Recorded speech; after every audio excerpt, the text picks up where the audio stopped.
Tonight, we move Tuesday to a Sunday, and we discuss the exciting finale of Silo, as well as our thoughts on Star Trek Strange New Worlds, Season 2, Episode 3, and DS9. All this coming up right now on The Writer Brothers.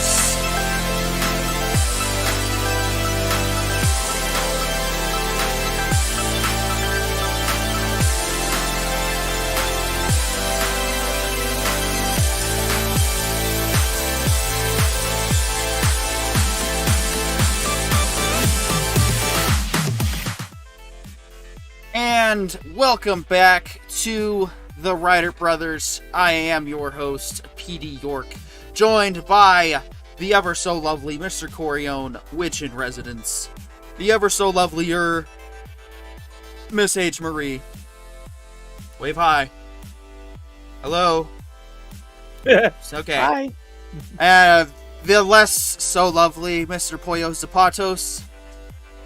And, oh hey, he can wave. And the not so, I don't know, neutral lovely Skogliotin. I have no strong feelings one way or the other.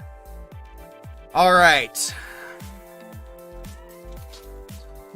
Boy, do we have things to talk about tonight. Oh my god, pop culture. We had our first ever breaking news special, and some of you who might be tuning in, that's where you find us for the first time. And we had a lot of speculation about some very curious things that have happened over there. Just to recap that stuff, Kathleen Kennedy's email was suspended, and actually, by the chance, did anybody do a check on that today? I'm not like the... I have not done it today, but I seriously doubt that it would have changed between now and when this all went down, as it's a long weekend, right? Yeah. It's first of all, it's a long weekend, but of course, the day that a dial of disappointment and a dial of disgrace or whatever. Corey, you actually saw that. Why don't we get your thoughts, and we'll give you the floor to talk about Indiana Jones and the dial of disappointment, and give us your thoughts. The horror. The horror. I've seen things you people wouldn't believe. Indiana Jones humiliated in his own movie. A British waif trying to steal scenes and mess with us. I've seen the stupidest plot device mankind has ever known attempt to be activated. I'm hoping all these things will be lost in time, like tears in rain. Time for my hope to die. That's really all I can say about it. No, look, seriously, it's a terrible movie. He can sure take a mean hit from like huge Russians and Nazis, but man, a little balsa weight British woman, right? For like 3 days. I was shocked to read that plot and to find out that the leaks were true. How do you make Kingdom of the Crystal Skull a better movie by being more awful? Like, this is impressive. I am both. I'm not gonna see it, so obviously, don't. Yeah. Save your sanity. I'm just I find that impressive, but it's easy for me to say as someone who's not gonna watch that pile of crap. And moment of silence for all of those out there who did. Why? Oh, man. Well, that's, you know what? Well, all I can say is you're welcome for our service. I've got some friends that I was talking about the leaks with last year that have all been proven like 100% true. Hashtag Doomcock was right. They were so hopeful. There's people were chiming in. Oh, Phoebe Waller-Bridge is a national treasure. I'm like, oh, okay. Oh, we'll see. If she's a national treasure, that would make that makes complete sense as to why the country would be in such massive debt. Yeah, not only is the country in massive debt if she's a national treasure, but like I've seen National Treasure and no. Well done, sir. Yeah. Well done. Yeah, amazing. Another faceless man on our faceless show. Alright, well, Now anyway. we got some steam with our breaking news, and so of course that brings us to our next. It's let's all recap speaking the for whole thing. itself. Like $60 million on opening weekend, like worse than Solo. And the thing is, and that is saying something. That's saying that a majority of the Indiana Jones fan base gave this movie the finger. And I've just been an indie fanboy, you know. I like riding the ride at Disneyland, and the movies are exciting, but I've never had the attachment to Indiana Jones. And this is probably where Cameron Pasha's now going to strip me of my Gen X status, is that I don't find Indy as heroic. I don't quite agree with the defeatist mentality that, he doesn't matter in the movie. I mean, it's not about, the movies are not about the quality themselves. Okay? What speaks to the quality of art is the impact that it makes. And, me going out and buying a lightsaber to try and be like my favorite Jedi, or create my own Jedi characters, that's what speaks to the quality of Star Wars. Not that it's like, Citizen Kane on steroids. It would be great to have a Star Wars like that someday. I'm not saying it's impossible. I'm just saying that is it being that good gonna change its impact? For all we know, someone could watch something like that and go, eh. Yeah, well, it's like you don't rate things like on the same scales. Like Weekend at Bernie's doesn't get rated by the critics the same way The Godfather does, Right. Right. And I mean, okay, but guys, for those who are watching, who may not be totally up to date as to all the rumors and whatnot, let's all break down the KK stuff and what we think is going on inside Lucasfilm. Because this is going to be an important thing to establish the timeline correctly. So, Cameron Pasha gets a scoop from his codenamed source Sparrow that Kathleen Kennedy, on the day of the Dial of Disappointment's release, Bob Iger's office ordered Lucasfilm employees to suspend Kathleen Kennedy's official Lucasfilm email. Disney had placed Kathleen Kennedy on a 2-week paid time off or PTO, right? 5 Disney executives, Sparrow refers to them as the Five Horsemen of the Apocalypse, have descended on Lucasfilm and are on a formal tour of the facilities, checking every office and internal systems. All right, so just to recap, what we initially reported on that, though, was that we didn't know exactly who these guys were just yet. So this is where our updated information comes into play, is that we now have more confirmation as to what these guys are, what they're doing. Right. Now, the next piece is Lucasfilm HR department has been locked away in their office, working frantically, and that that apparently employees inside Lucasfilm, specifically the Kathleen Kennedy's inner circle, are running around pretty crazy. Now, we got an update later from our man Sparrow here. Who, I lovingly refer to as the man. Or ma'am. Well, of course, or right? They, them, or or sir, schlee, schlim, schlur. Or the colony of bacteria that identifies itself as Sparrow, whatever you want to call it, right? But that word around the office is that the 5 Horsemen of the Apocalypse that Sparrow has nicknamed famine, war, pestilence, death, and the scariest of all, legal. The L word. Ugh. Right. Yeah, exactly. Like all of anybody who's dealt with corporate life trembles in fear when they hear that name. What this used to represent with dignity and respect currently represents the Cardassian Empire justice system. Yep. But I know we can change it back for good. That's why I wear it proudly. Fair. Now, they are directly from Bob Iger's office. They are representatives of the C-suite. Cameron has referred to them as inquisitors. I don't know if that's necessarily that far off.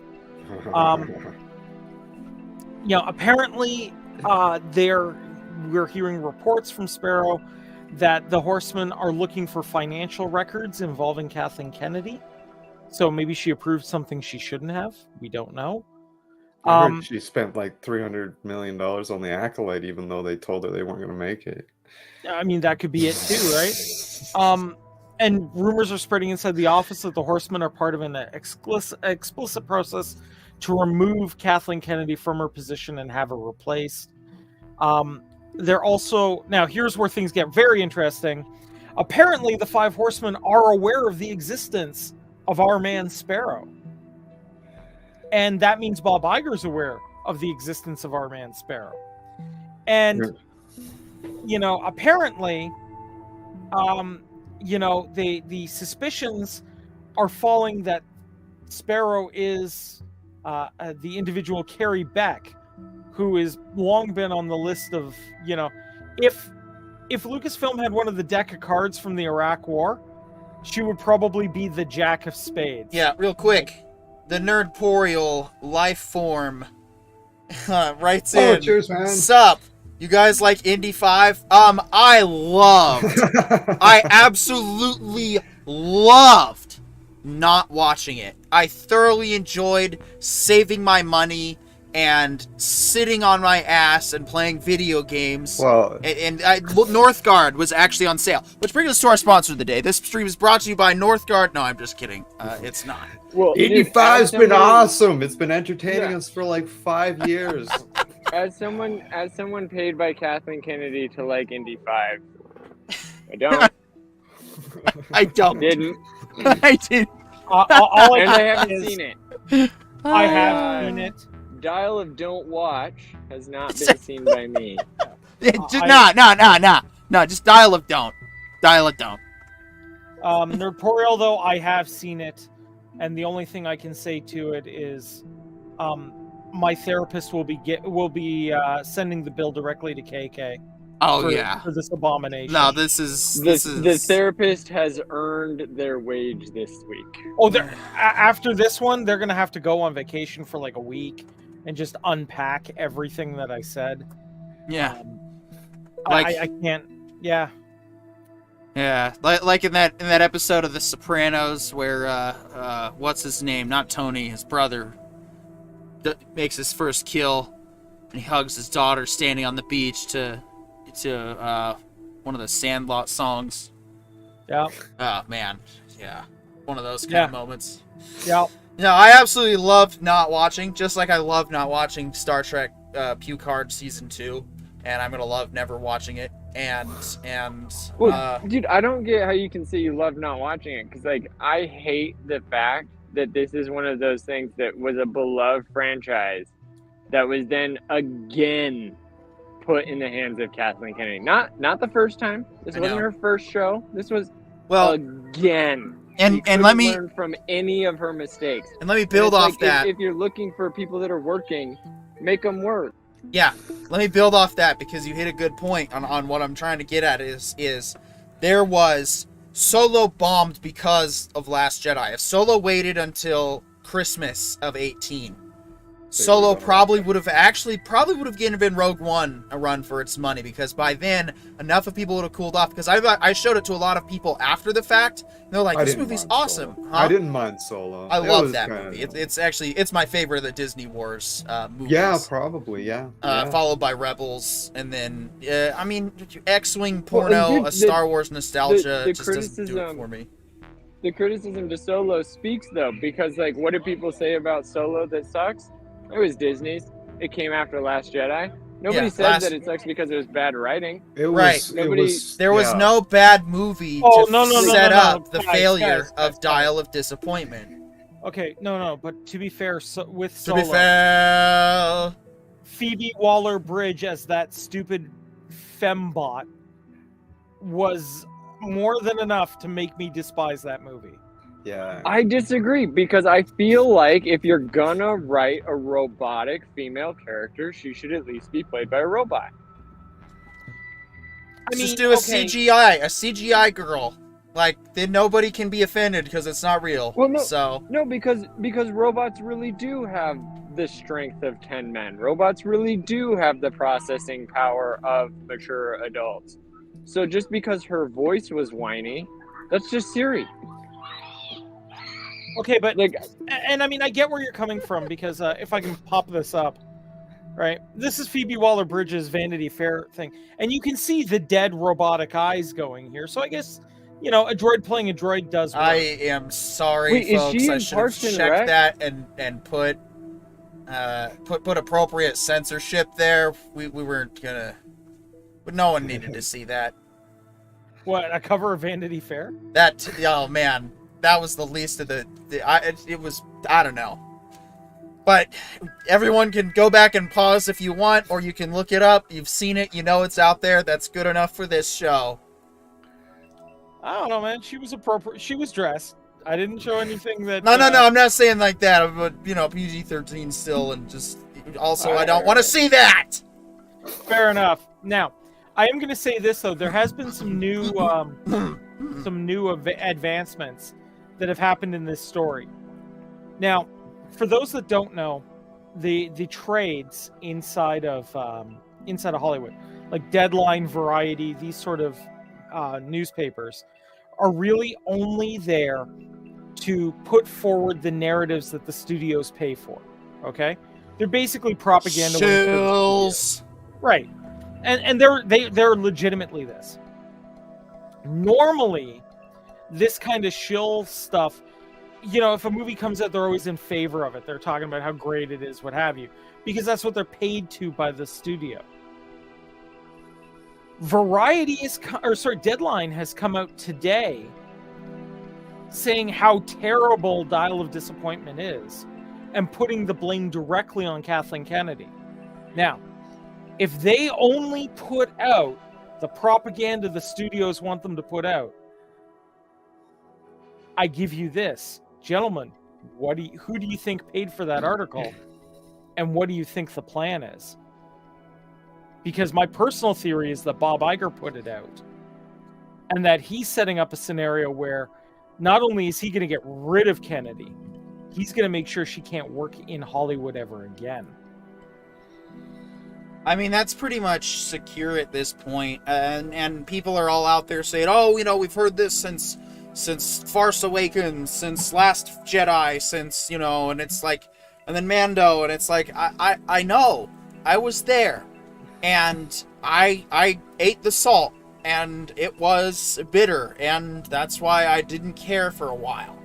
But when you start seeing the pieces, coming together, when you start seeing things, it's hard to ignore how many coincidences before it becomes mathematically impossible to deny the steps that are going on. Like, yes, we can play devil's advocate and explain everything, and if we want to have that discussion again, fine, we can. I'm not gonna stifle idea exchange. However, we did have that discussion for about 3 hours, as well as rave about Star Wars, so that was cool. And it's like, it's yes, we could come up with different conclusions, but all of this, if she survives this, there's no point to caring about Lucasfilm. There's just no point. It doesn't matter. Take what we've gotten and move on. Kathleen Kennedy says it's, if she's not out and she says, oh, it's time to move on from George Lucas, you're right. So we're moving on from you with George. That's where we're going. We'll go start a new Star Wars with Blackjack and different type I'm down of with space it. Blackjack, but yeah. new Star Wars. Mm-hmm. I have to think of a different title, but yeah. So no, Star Wars: A Better Hope. yeah. Well, I think it's interesting. I think, the signs are pointing towards Kennedy having a bad week at any rate. How this looks long term, look, we've mentioned before that, Kennedy's a pop culture vampire, we could right? start drafting, and I'm sorry to interrupt, except I'm not, because this might actually be a good idea that we could run with and actually work on as a project. What we could do is we set it up sci-fi world, maybe like Blade Runner style or something, but intergalactics, maybe kind of like Dunes, like the feeling we're going for, right? And we'll call it a game of peace. and it'll just be a bunch of like political like maneuvering to like try and start a war, but others want to stop wars. And obviously it won't totally be a social commentary to what's actually going on, you know, in the world that we live in right now on this plane. But think like Caprica, except good. That's what I'm like trying to get at, because it'll have action and stuff. It's just not going to be like, you know, galactic battle spaceships against like Unicron and Galactus Prime and all these, you know, universe threats that, come on. Where's the I want to see the mundane. That's why I love Solo. Yes, they had him do his whole, like, you know, legendary shit that he brags about in A New Hope, like, right away. I get that. But it was very focused. It was, the Empire was a backdrop, a back piece. And there was these are stuff that's important to him. Right. We're getting involved in this character, and you're getting a close look at somebody rather. That doesn't need to be universe-shattering consequences every single time. It becomes meaningless. Mando, season 1 and 2, same thing. It's just easy stuff. And then, you know, I don't know what season 3 was trying to do, but whatever, we're going to talk about it. But that's just it. It's like, we don't need all of this ridiculous story. And that's what DS9 proves as well. And then, of course, they do get to that, you know, galactic level threat. But it's a nice slow burn up to it. Right. And of course, we'll, you know, John will have some answers to what, you know, questions he may have had in Picard season 3. But yeah, it's just, I hear you. yeah, we'll see what happens. That's all we can do is wait and see. Am I still hoping? Like I said, I can't. It's if she survives it, then we don't need to care about Lucasfilm anymore, and we can just move on. Probably won't even bother with Ahsoka. Like, if you guys want to talk about it, fine, but I'll be in the backstage because I'll have lost all hope at that point. But I'm pretty sure this is it. I'm pretty sure she's done. And then people also, I did a short on this, and I don't know if people saw it, but if she has blackmail, if she comes out with the blackmail, it's not going to work. It's not going to save her. People will want accountability, sure, but the company has to be profitable. Like, the investors can be down for like not making as much money for ideological reasons, but not losing. Yeah, but if she has like, you know, Epstein blackmail type shit, and she held on to it this long, people are still gonna want her head too, because they're gonna be like, you need to be held accountable for not doing the right thing. You held on to this for selfish reasons. As soon as you got that president job at Lucasfilm, people need to be prosecuted. Like, and you're getting it, just obstruction of justice. See, and I almost thought that, I'm going to be honest, I almost thought that's where they were going, was that they were going to slightly leak that, because TLJ did try to like bring in the complexities of the military-industrial complex, and I was like, this could go places, and then it didn't. But I don't want to talk about that again. Eddie Arntright saying, "What's up, guys? Hope all is well with everyone." Hey, same to you. Glad you're here. Eddie. Look forward to any more contributions. That means it is time to get into the meat and potatoes of this show and why we are all here, and that is the end of Silo season 1. Man. Oh boy. Ooh. If you're gonna end a season with a satisfactory result, but still want to give a good hook for the next season, gentlemen, pull out your textbooks. You will find this here.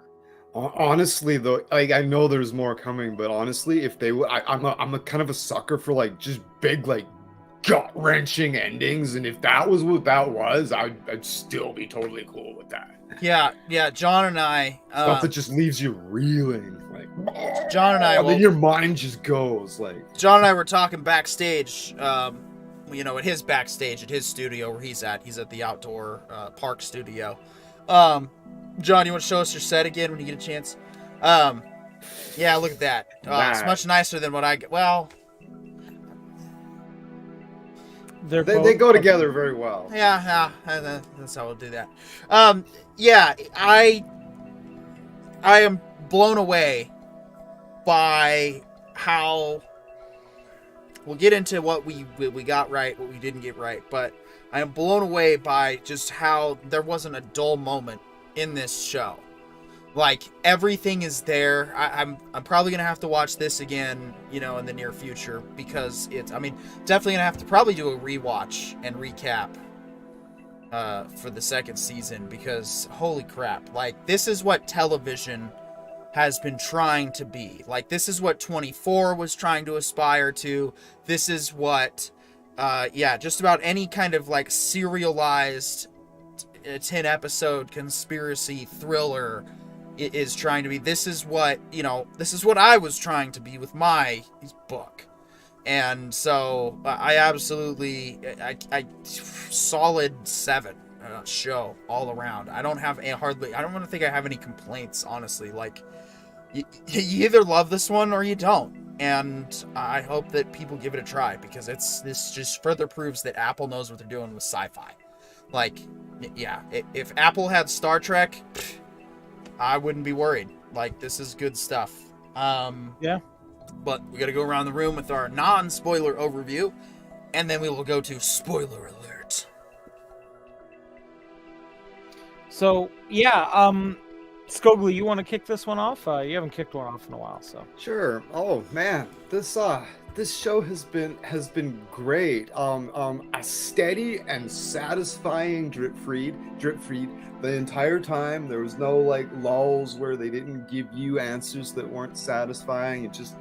But every time there's another layer, and it just goes and it goes and it goes and it goes and it builds and it builds, and I'm just like, they're going to not stick the landing, and I get so like scared. And no, man, it was great. This is the best TV I've seen in a long time. They absolutely hit this one out of the park. This was great. It was so compelling that I immediately went, and like 2 days later I reinstated my Audible account, and I got the books and I'm listening to them, and then they're quite, I'm about that. I think that says a lot. And yeah, like, man, there's a couple little details in like the way the environment's presented. Like, it explains, it mentions how like worn in the stairs are, the steel guardrails on the side, it says they're worn down. So you're like, yeah, this is little details like that, like, go a long way. So yeah, I'm listening to the books on Audible at work. I'm gonna tear right through them. Yeah. It's been super compelling stuff. Yeah, no, anyone involved in any show, like, watch this. Okay? I don't care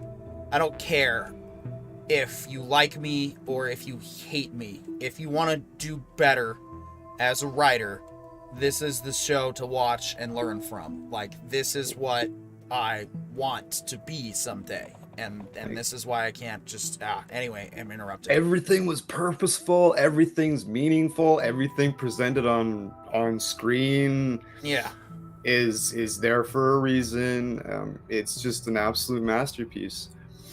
And if this was all we got, I'd be satisfied with it. I'm a sucker for existential horror. This is good stuff. Yeah, it's thought-provoking. I feel the same way with Severance, though. I'm looking forward to season 2 whenever that happens. All right, at H. Marie. Well, I don't want to give too much away, because I'm the one person here that started out not liking the show to start, and now I really want to watch it again to make sure I didn't miss anything. So I'd rather wait until spoilers so that I can just go off. Just go off, yeah. Looks like Sosin Plays says, welcome, Sosin Plays. I don't know if I've seen you before or... Get this, when the mayor and the deputy go down to talk to Nichols for the first time, they stop at a hotel on the way down. Yeah.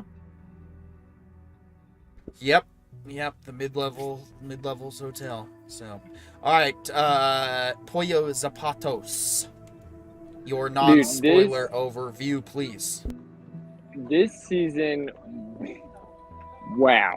When it comes to Silo, like, everything we said about what was going on in the first couple episodes, to be right and it not matter, I didn't know that's what I was missing.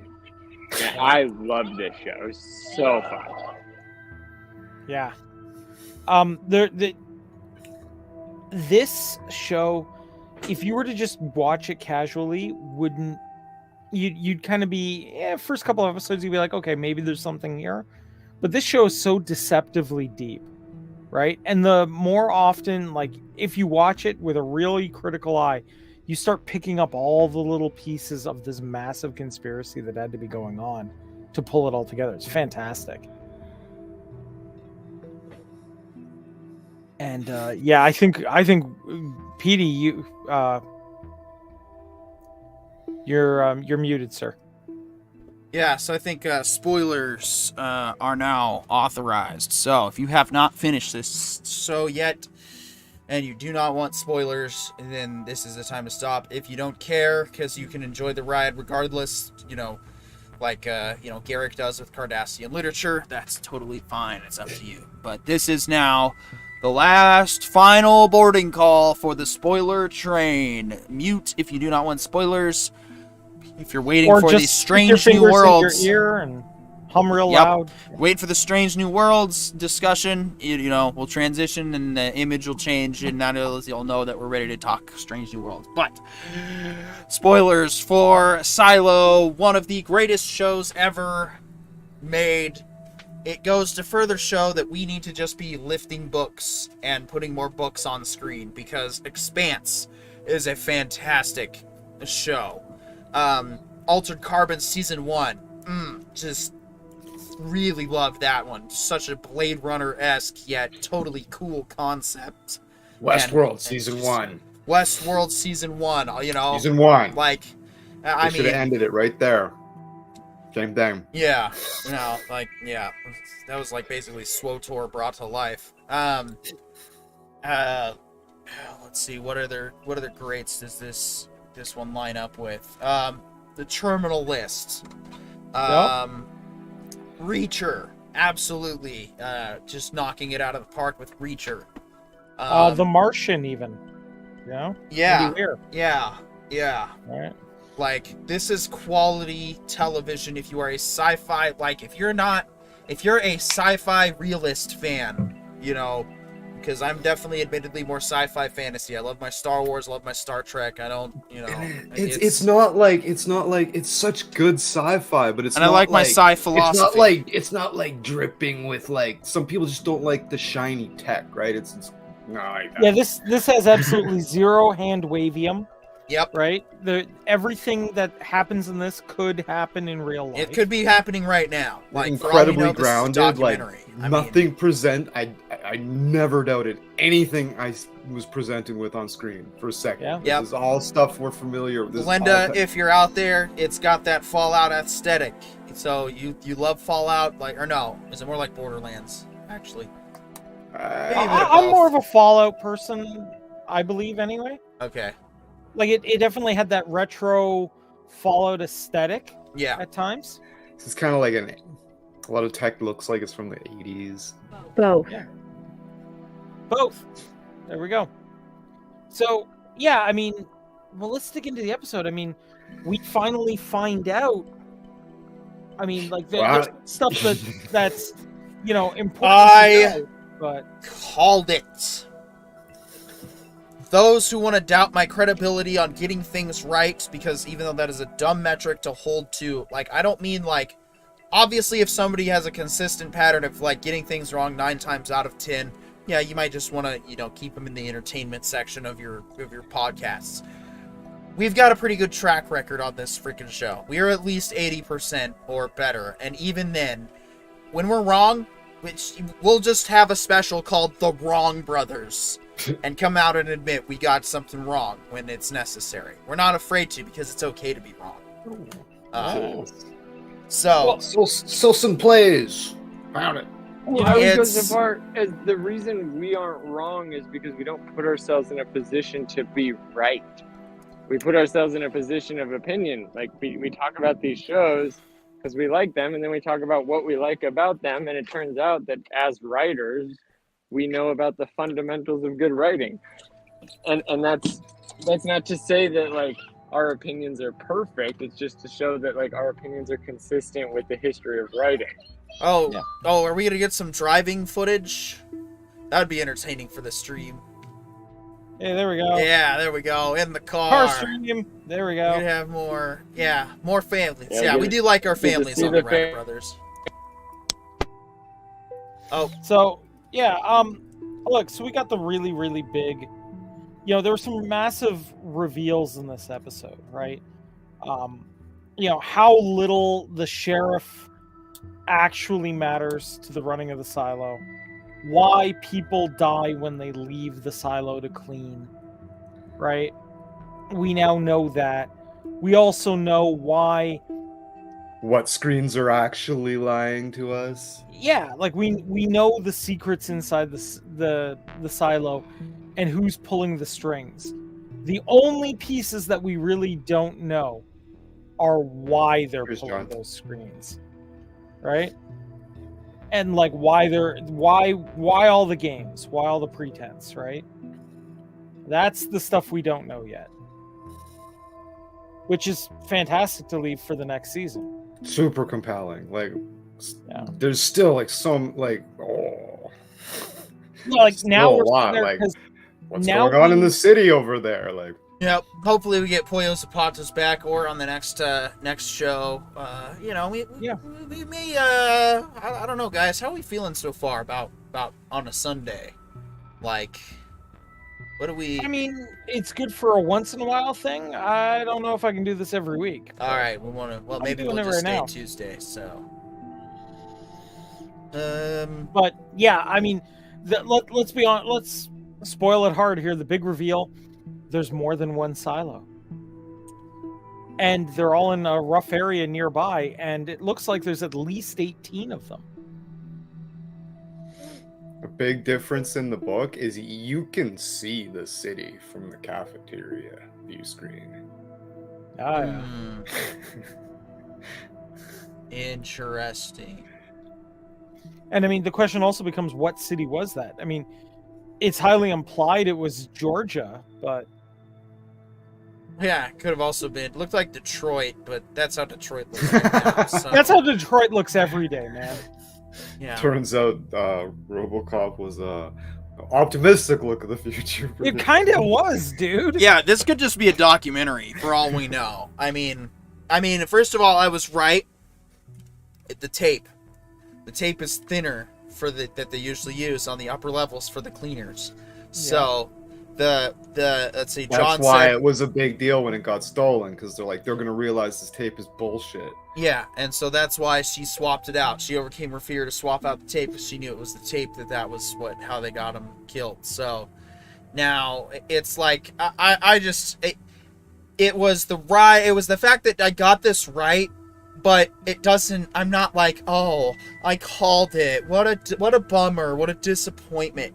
No, this Not is at a all. situation of a well-written puzzle that does give you the ending if you know what to look for, but it takes you places that you just don't think about.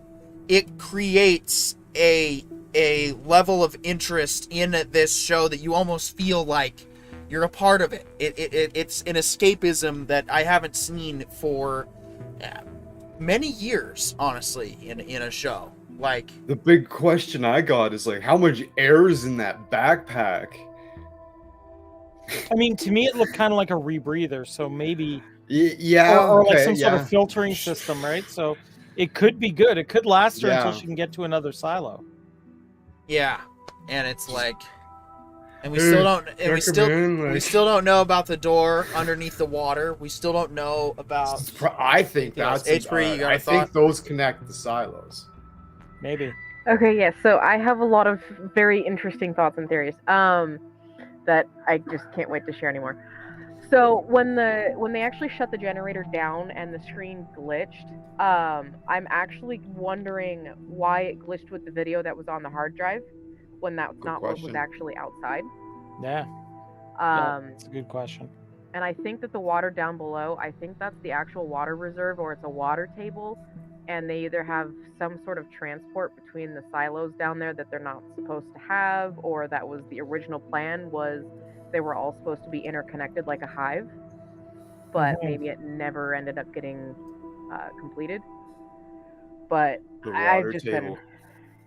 I've just been Screwed it thoroughly up. enjoying this. It's just been getting better and better. It's been satisfying my ADHD because there's just little details everywhere that unless you're paying attention, you don't really notice. Absolutely. Yeah. But I just thought that was interesting that they had used the same video that glitched on That the is screen. really weird. Yeah. But it's the same one that they were showing in the visors every single time someone went outside. With the view of the birds, is the same Yep. every single time. Yeah. Yep. So that would explain why they would always go and clean the viewer, because they would trick them into thinking, oh, it's green outside, I have to show everybody, and they would go and clean it. You get Holston's full blow by blow inner monologue account as he goes out, and it reveals like all of that, like right out of the gates in the first chapter. Oh wow. Yeah. Well, and I mean, even just diving into it, right? I mean, look, we're gonna be the potential for what's like this. Not only closed off the sheriff's story really, really well, but it really set the stage for the next season, like incredibly well, because clearly she's gonna have to try to make it to one of the other silos and like bang on the door or something, or clean their camera and try to get in there. I'm almost wondering if each silo has its own governing system. So for all we know, the other silos might not send people out unless something is revealed in the book. But I mean, she could go and knock on, and they could just go and open it up and go, yeah, sure, come on in. You know, we've helped other people before. Or it could be a militaristic style. Because they've been there for hundreds of years. Like the wear on the stairs is like, I don't know if they're gonna go that. They might not go that way with the show, but I wouldn't see why they wouldn't. Like it's like everything that happens with Holston when he goes out, it's like blow by blow exactly what you see in the thing, except you get the whole thing. He takes off the helmet and he sees this shit and everything, right? You're like, oh, and it reveals it all, but it goes down exactly the same. Yeah, and you know, like it also, the other piece that really struck me was every time the IT guy, like the IT manager, Bernard, you know, whenever there's trouble in the silo, his little 18 keychain glows red. And the last time it glows red, he runs off into the server room and unlocks it. What was the number on the hard drive? I think it was an 18 as well. It was 18, yeah. I believe the hard drive was specific to that silo and was connected to the key fob somehow, so that anytime that hard drive was potentially logged into, believe that's when the key glowed, because they were accessing files they weren't supposed to have access to. Well, I'm almost wondering if that isn't a call for him to head to the server room, because he's actually taking orders from some sort of overseer of all the silos. Yeah. When he goes upstairs at the very end and he runs up there, he's like, she knows, he's got the key, and the door opens. It doesn't show you the room, but you see the reflection of the lights in his glasses. It's a big room. Yeah. Yeah, and I mean, wondering. Tim Robbins' performance in this is just astounding. I mean, I am blown away by how he was so good and convincing as just an awkward guy until the time came when he needed to go, oh no, I'm actually like, you know, a lot smarter than I am. And it was, I am the master of the Sith, bitches. He's the caretaker. Exactly. And it was impressive, and it's just this whole show was fantastic, and I honestly, if you're tired of the current content slew for your favorite IPs, like, this is some of the original shit that will help cleanse the palate and leave a good taste in your mouth. Acting right down to like just like everybody was just spectacular. The redheaded IT guy that we only saw in like the last like 2 episodes, like every episode was like a $40 prime rib. I mean, it was just it was quality everywhere. Yeah, high quality. I mean, and like, everything. look, this is one of those shows that could have gone woke really quick and really easily, but they really tried their best not to. You know, our main female protagonist, one, wasn't the key to everything, and two, screws up routinely, gets things wrong routinely, ultimately winds up getting, you know, shafted because she went too hard on trying to be, you know, gung-ho on her own. If anything, this is like the perfect antithesis to the woke female character. Yep.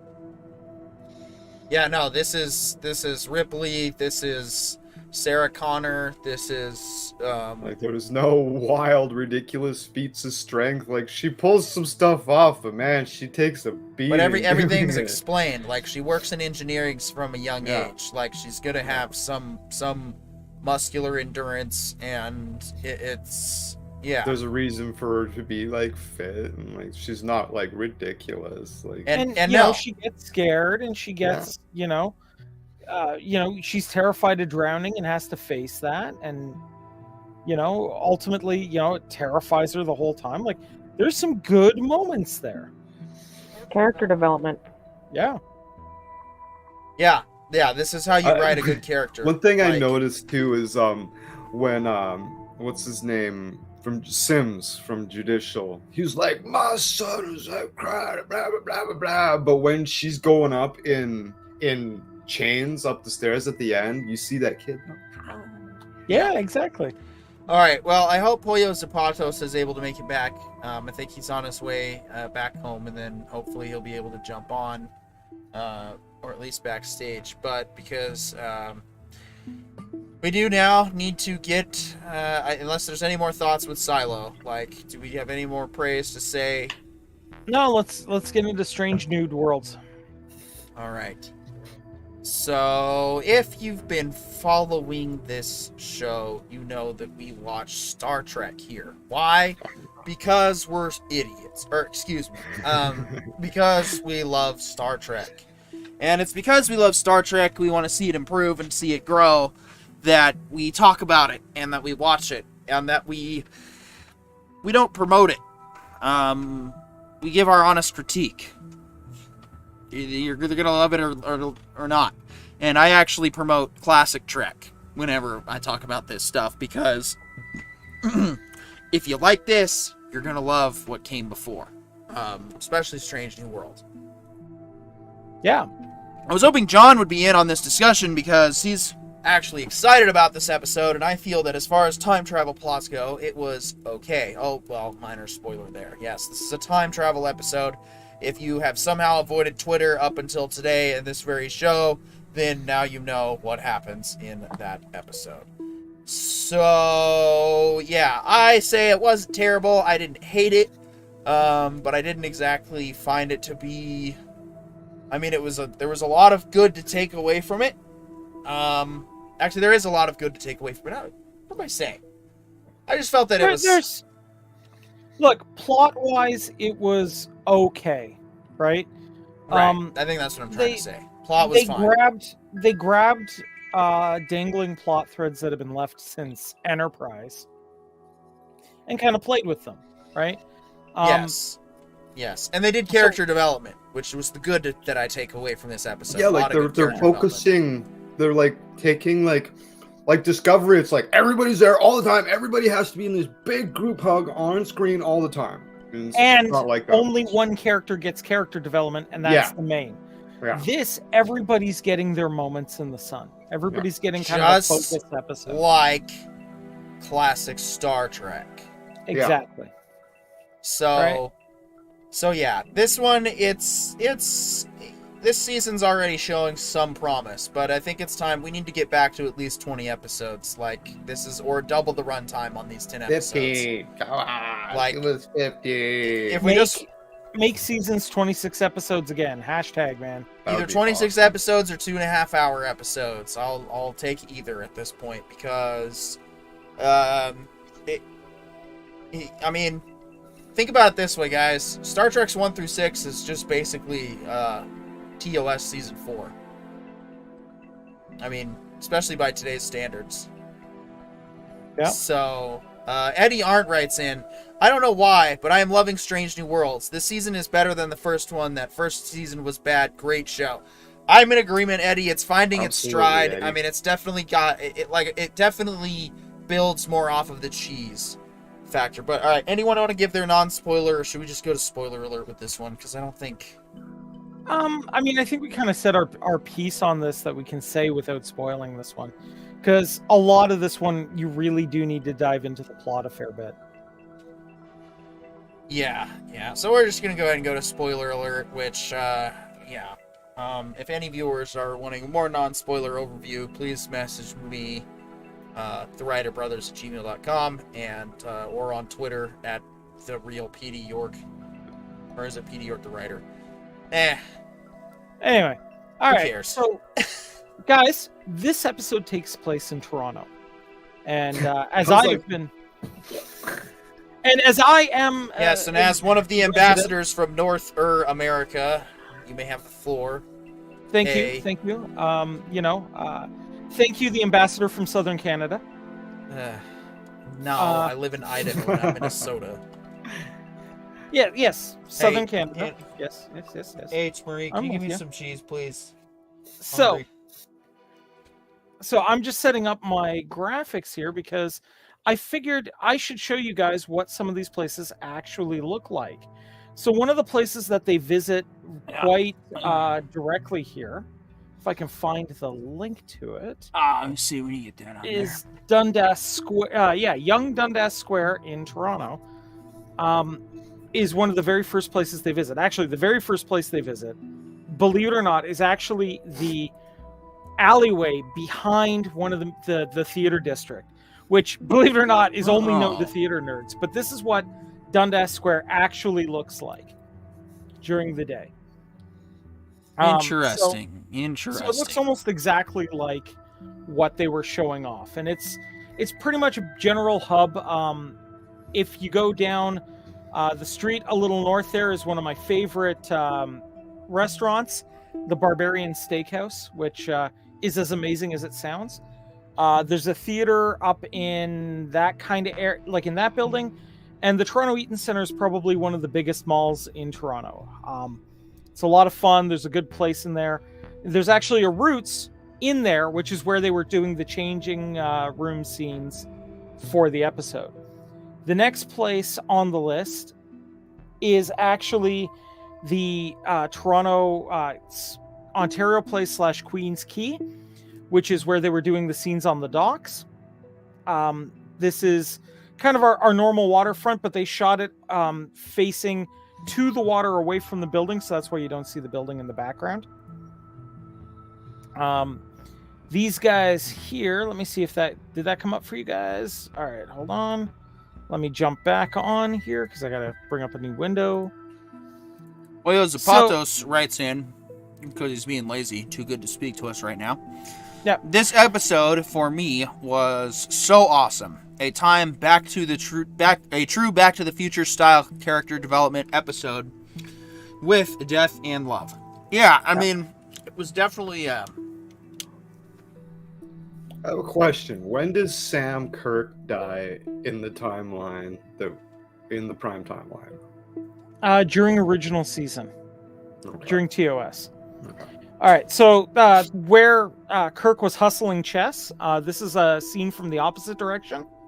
So the way they shot it, it looked like it was part of a park, because the other side of it is a park, but this side of it actually faces into one of the areas that I actually know very, very well, because Ryerson University is just over there. And this used to be a spot where the famous store Sam the Record Man was.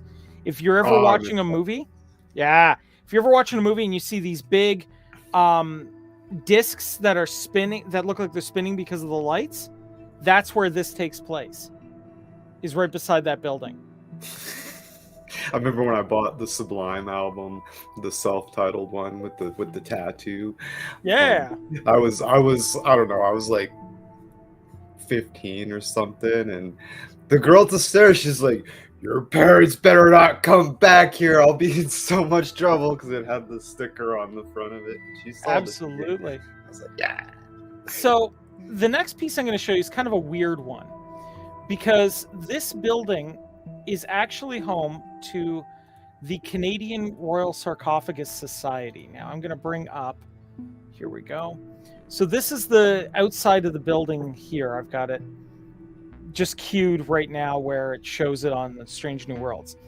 This is the outside of this building. Now I'm going to show you guys what the rest of the building looks like, and part of the fun of this building, because that is where the Canadian Royal Sarcophagus Society meets, which is kind of a fun, jokey piece.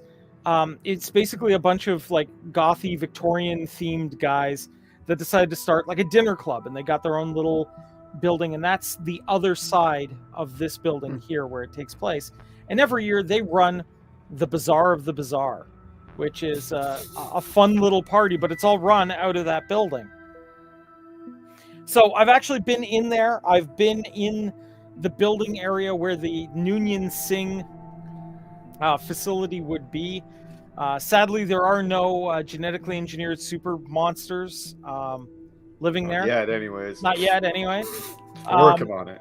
Yeah, like give Canada time. We will produce, we will produce monsters that will take over the world, but not today. So, yeah, guys, I thought that was kind of cool to see like a different angle on some of those buildings. And the best thing I can say is, I'm really kind of glad they picked Toronto, because Toronto tends to be a stand-in for New York whenever possible.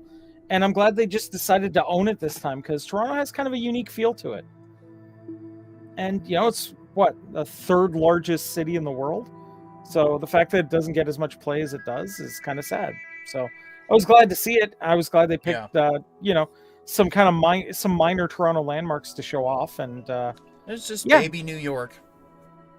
I wouldn't quite call it baby New York. I'd call it, what if New York was, run competently and was fairly clean? But is freedom even allowed in New York? No, it is not. Shout out to all you who live out in New York, New Jersey, and say that, hey, you're proud to be Americans. I don't even know if that's even legal anymore either, but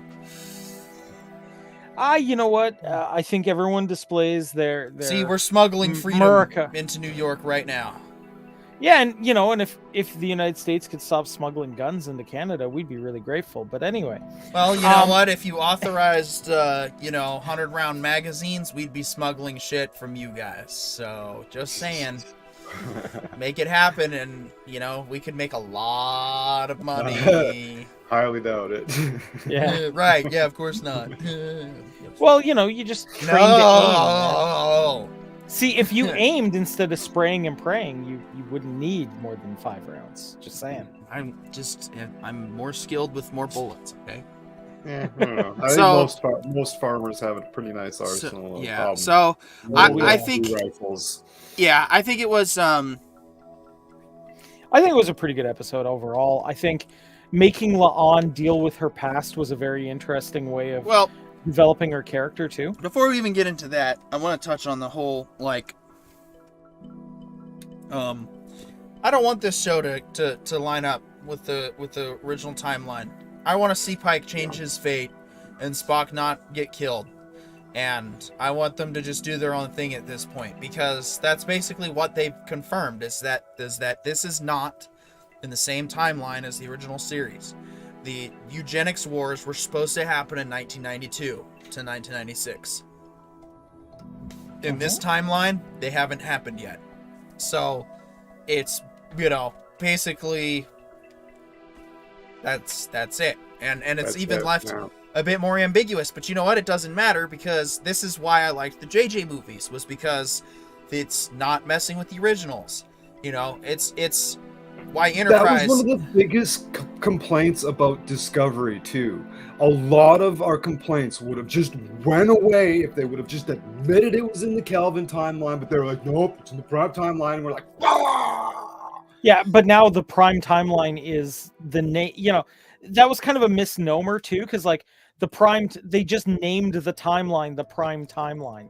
as opposed to it actually being the prime timeline. It's like Yeah, hey, you know, I will say genuine leather being, you know, like the trademark name, right? I do find this Canada Dry zero sugar to be good. So there's one good thing that Canada has given the world. It's Canada Dry zero Maple sugar. syrup. Ew. Standardized. You guys like timeline, drink that so- stuff. It's too runny.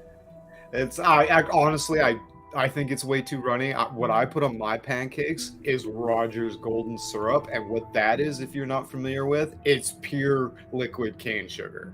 Oh yeah, well I'm a fan It's of log thick. cabin myself. Log cabin's nice and thick, and also made with real sugar, not that high fructose corn bullshit. Yeah. You flip the bottle open, and it's the ingredients list is 100% pure cane sugar. Yeah. Eddie Arndt says they definitely need to give us more episodes in a season. That is one complaint I have. Yep, I'm in agreement. Like, DS9's first season is 13 episodes. I think that's enough for it to find its footing. And then season 2 is just, oh boy, I forgot how good. And now we're in season 3, and boy, do we have some just gut and nut taps to talk about for that coming up. Yeah. But John, get home. We gotta get you back on the show, bro. If not for Strange New Worlds, then for Deep Space Nine. But yeah, it's a good character development episode. If it does its own timeline, I'm gonna enjoy it even more personally because I mean that's pretty much. I think multiverse anthologies have been the standard for storytelling since the dawn of storytelling. Because how many?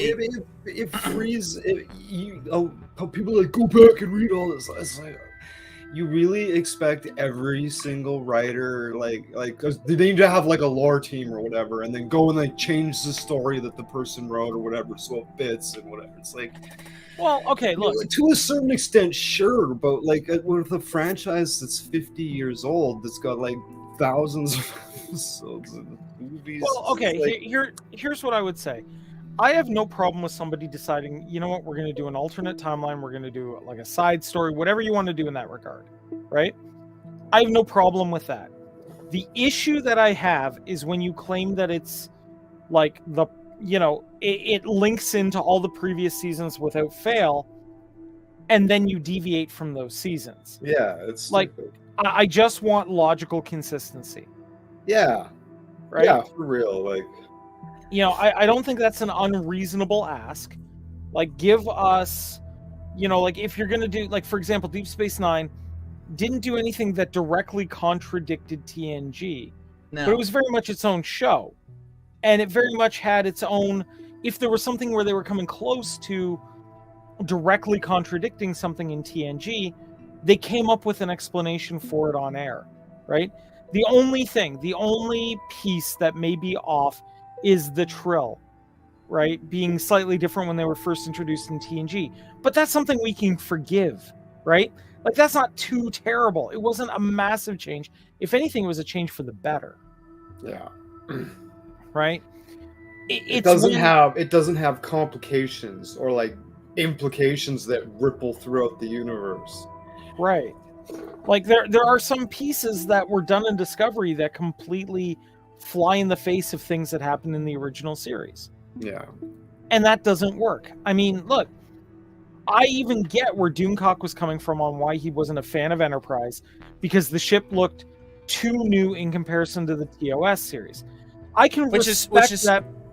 Which is fascinating. Sorry, I want to throw this in here too, because Clobber in Times, who very similar to Doomcock is a huge TOS diehard.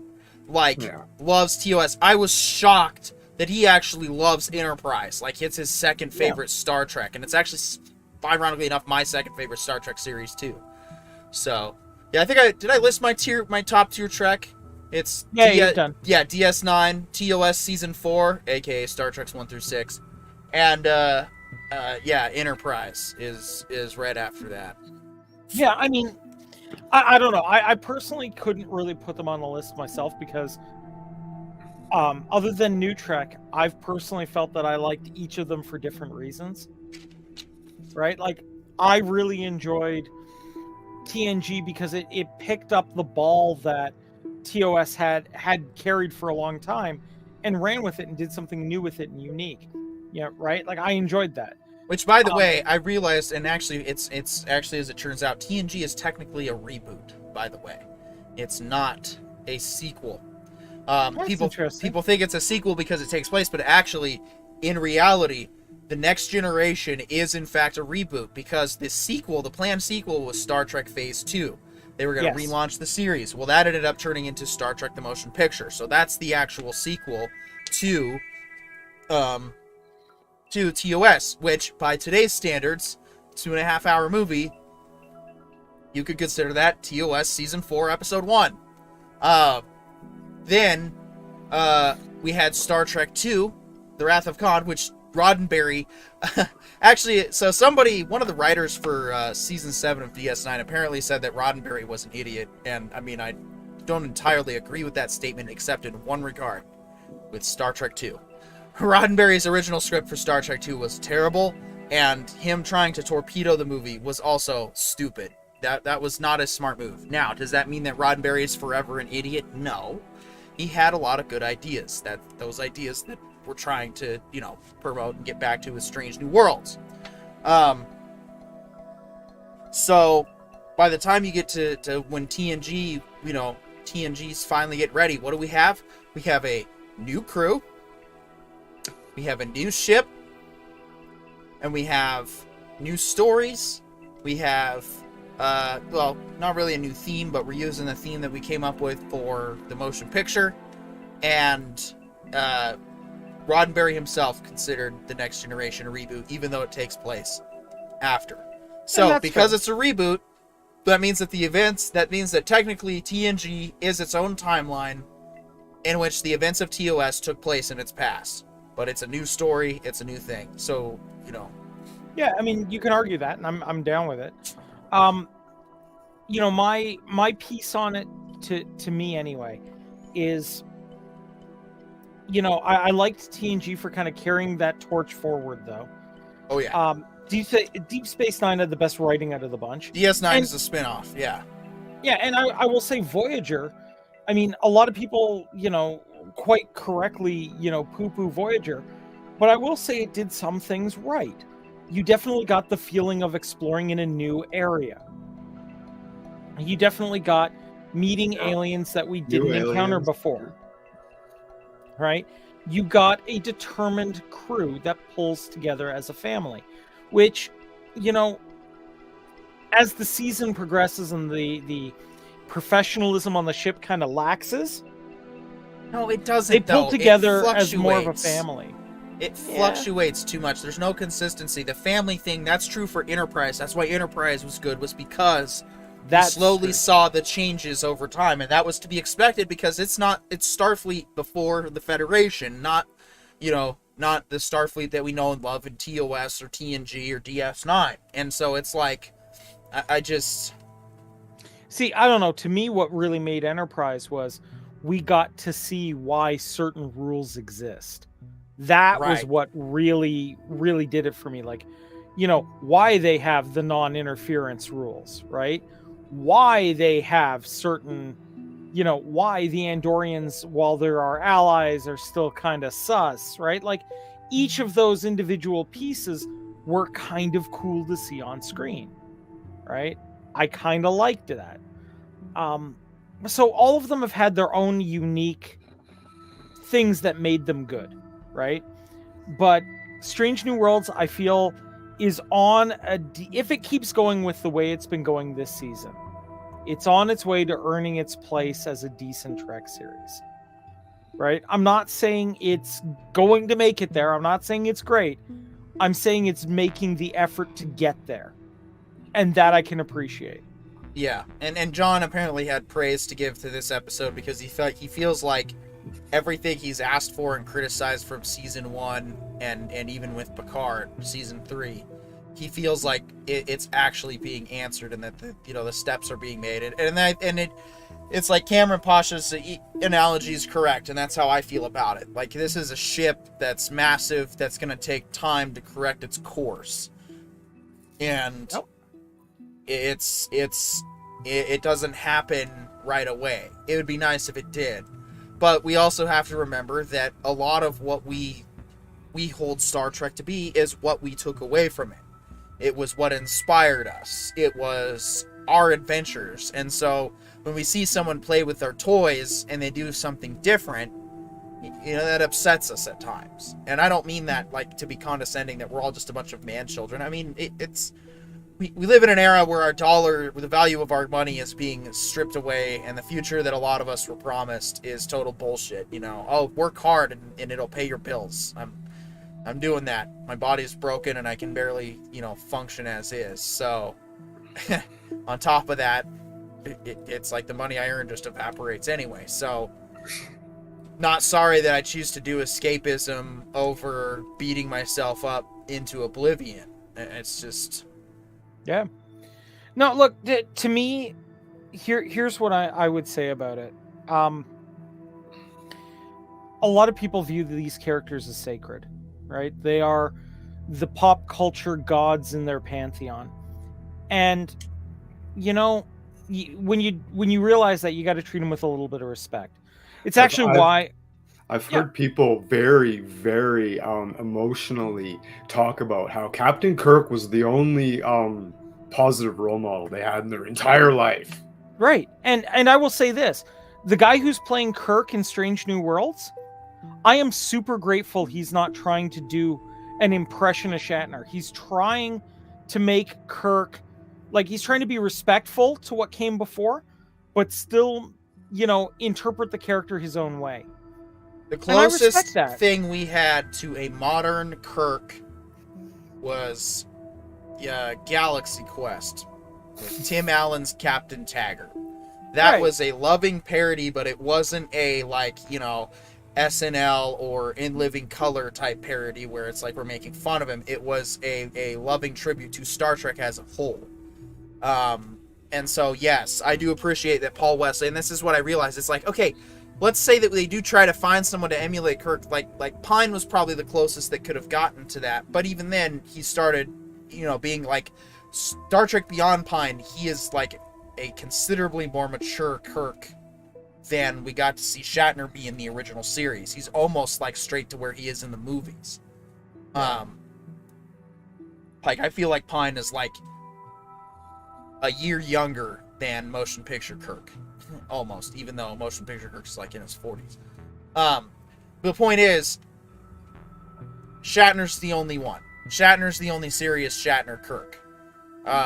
There will never be another, and there should never be another. It should always be unique. That's why I love about the Joker performances as the Joker character. Everyone's like, Hamill's the best. No, Hamill's one of the best. Ledger's the best. Ledger is definitely one of the best live action.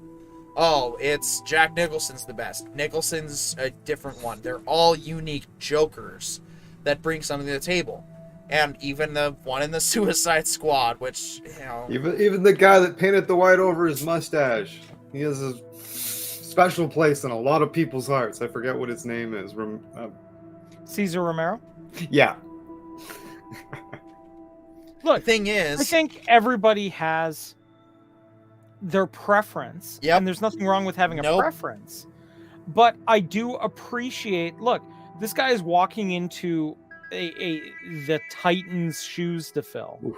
And instead of trying to emulate what everyone else has done, he's trying to find a way to make the character work for him. And I respect that. Yeah. Honestly... There's a whimsy about him that I got the Kirk vibe from, though, too, yeah. Right? I like... The going back for the second hot dog, that's a Kirk move, man.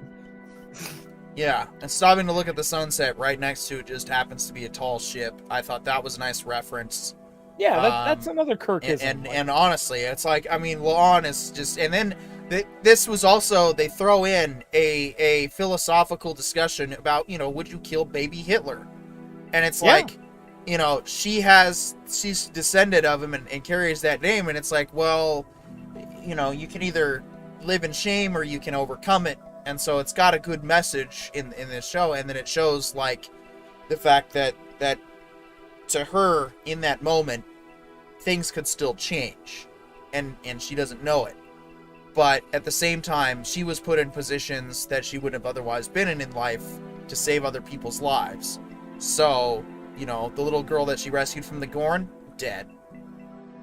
Or, you know... Oh, there's Yeah. All much more, right? Yeah. All the ripples are just So- staggering. And I mean, Christina Chong, Unfathomable. I really hope that the Enterprise has a good health plan because, I mean, look, you carried that whole episode. It looked like you probably would need some back surgery after that. I mean, it was so... it was so much. It was impressive. It was a great performance. And I mean, she's a very talented actress and also a singer. Check out her single, Twin Flames. And of course, you know, if she does want to come on the episode to discuss this, we'd be more than willing to have her on the show. Absolutely. No, Yo. we don't bite. Well, unless asked nicely. Yeah, this is my freedom pride flag right here, and by freedom, I mean, just do whatever you want, but do no harm. There you go. So, But yeah, man, I honestly, I loved this. I loved that they brought in Baby Noonien Singh. I mean, right, and it's a This silly. is- It is a silly thing. I want to say that too. Like, no disrespect to the actress and the character in that this was like, this makes it okay. Two reasons why this makes it okay. One, we've confirmed the eugenics wars didn't happen in SNW's timeline, so all the Discovery stuff has now basically been confirmed. Its own alternate history. Cool, fine. I have no problem with this now. or at Even least though- it happened later in for Strange New Worlds it's its timeline. own timeline, and that's fine. It doesn't need to line up directly with TOS. I don't want it to at this point. Okay, I think if we were to do a proper modern TOS with the characters from the original series, we could maybe do a trilogy like they tried with the Kelvin timeline, but like actually make it more authentic to like make the ship, you know, more authentic to the TOS style, make the uniforms more but even doing stories like that, I think we could maybe do 2 or 3 movies before it's like, well, we've already seen this already, you know? Yeah. Where's our modern Star Trek? Well, guys, modern Star Trek isn't for us in that we already have the Star Trek we love. That doesn't mean that it can't be good or that it could get back to that. That's what we want to try and promote here. But we gotta get there by bringing the fans. And actually, that's what I've noticed Paramount's now doing on Twitter is they're now promoting classic Trek. They're saying, oh, you know, can't wait for the next Strange New Worlds. Here, watch TOS.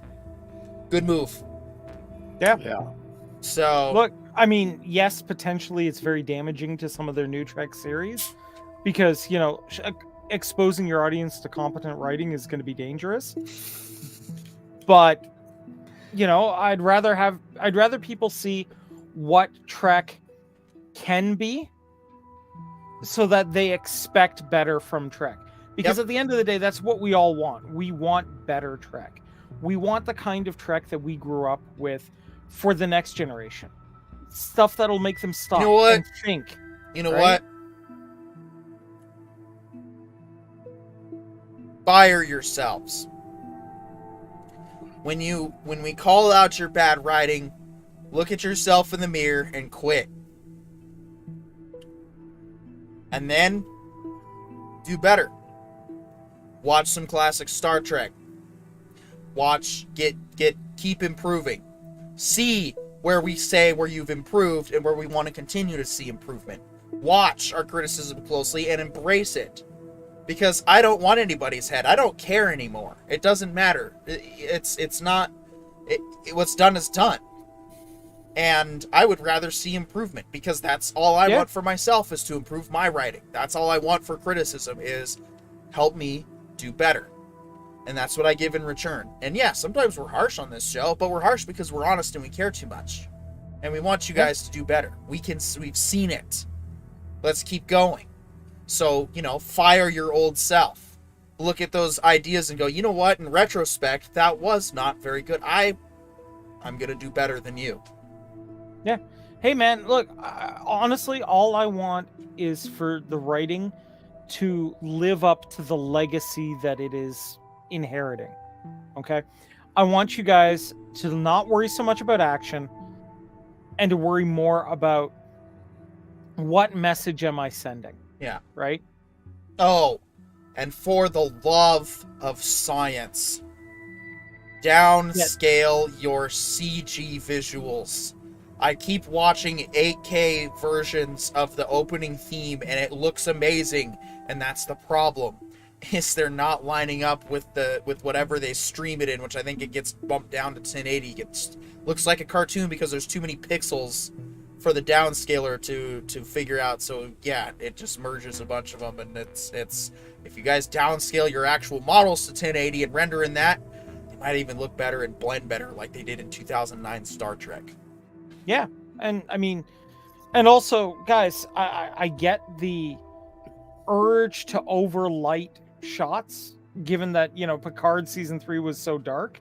I respect the urge to do it, but you got to find the balance, guys.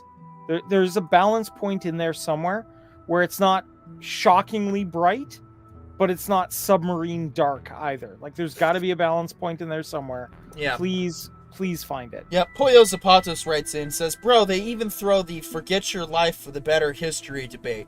We were also just a YouTube critique, so you don't have to fear our anger. It's only meant to display passion for the craft. That's exactly right. We're not, we don't ever take this personally. Think of this like a performance review, because that's all it is you can do better. We all can do better, so. Yeah, I mean, look, whenever I was on stage, when I was, you know, doing stage work, even after a near perfect show, you'd sit down and go, okay, these are the things that we could possibly do better. So let's try for the next show. Right? Yep. And that's all we're asking. Right? We don't need perfection, but we do need progression. Effort. Yeah. Absolutely. And so alongside that critique, of course, we bring you where you can find inspiration to do good episodic content. Now, if you've been following this show, you know that we love Star Trek Deep Space Nine here.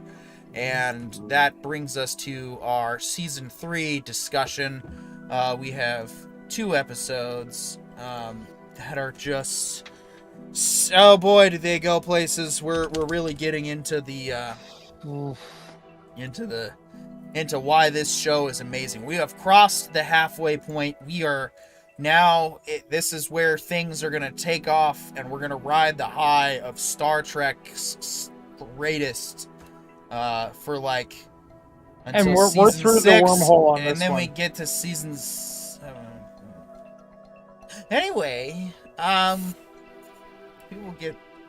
we'll get to season 7 and the greatness that is the unofficial season 8. Yep, absolutely looking forward to season 8. Storyline for Star Trek Deep Space Nine, Season 3, Episode 13, Life Support. A Bajoran transport with Vedic Bareil and Kai Wynn aboard has an accident and arrive at the station with Bareil critically injured. While Bashir tries to do everything he can to save him, Kai Wynn tells Sisko she and Bareil are involved in advanced peace talks with the Cardassians. The Cardassians are willing to pay reparations and even might be issuing a formal apology. Wynn stresses the negotiations would have never come this far if it wasn't for Bareil, and she'd be unable to complete them without Bareil's presence. Meanwhile, Jake tries to cancel a game of Dom Jot with Nog to go out with Leanne. Nog thinks Jake also found a girl for him, and Jake agrees to make it a double date. Things don't go as Jake planned. Shout out to Our New Deal again for a fantastic summary. Clobburn Times, RM Briggs, if you guys are out there seeing this broadcast, you guys, I know you're almost done with your DS9 watch through, but you're using the Wikipedia stuff and you don't like it. This DS9 stuff that we've been reading through has been fantastic so far. I recommend you guys pick it up. Yeah. Look, this episode is gut-wrenching. Especially if you enjoyed having Bareil around. Boy. You know, anybody who's lost somebody in their life to a slow-acting disease is just going to be gutted by this episode. Because that's what it feels like the whole time. Well, yeah, I was definitely Team Bashir in this entire episode. Like, there was a time when I watched this years ago, when I was a Christian nut job, when, you know, I was like, oh yeah, he's sacrificing himself for the prophets. It's the right thing to do.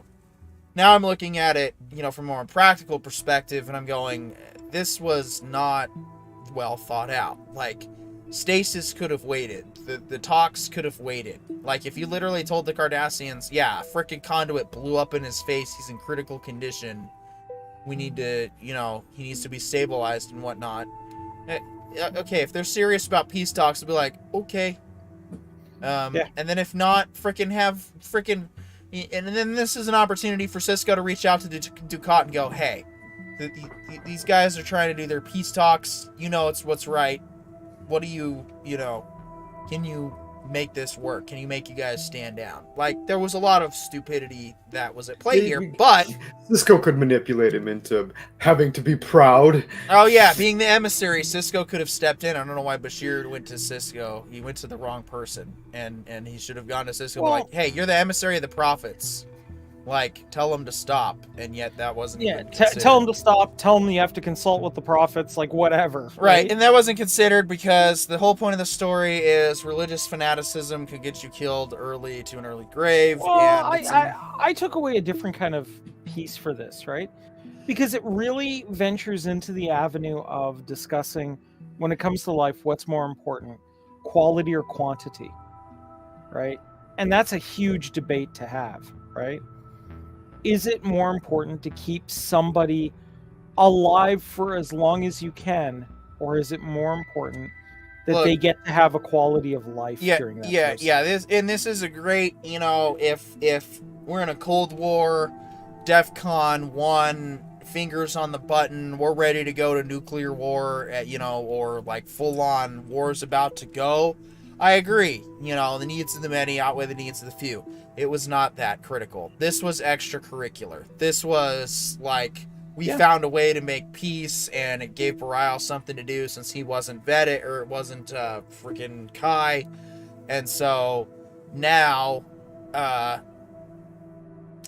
losing my train of thought. I need my positronic brain. And then Wynn kind of stepped in and Wynn just pushed through. Right? But see, the problem is Kira was like the same way. It's like, oh, the prophets will it. She basically pushed him over the. It's like you basically pushed your terminally ill boyfriend over the cliff, a lot sooner. And it was like, and you hide behind your faith as an excuse for that. And it's like, I get that it matters to a lot of people. Like Seventh-day Adventists, for some reason, reject modern medicine, or even the Amish, although different Amish behave differently. Some of them accept modern medicine, some don't.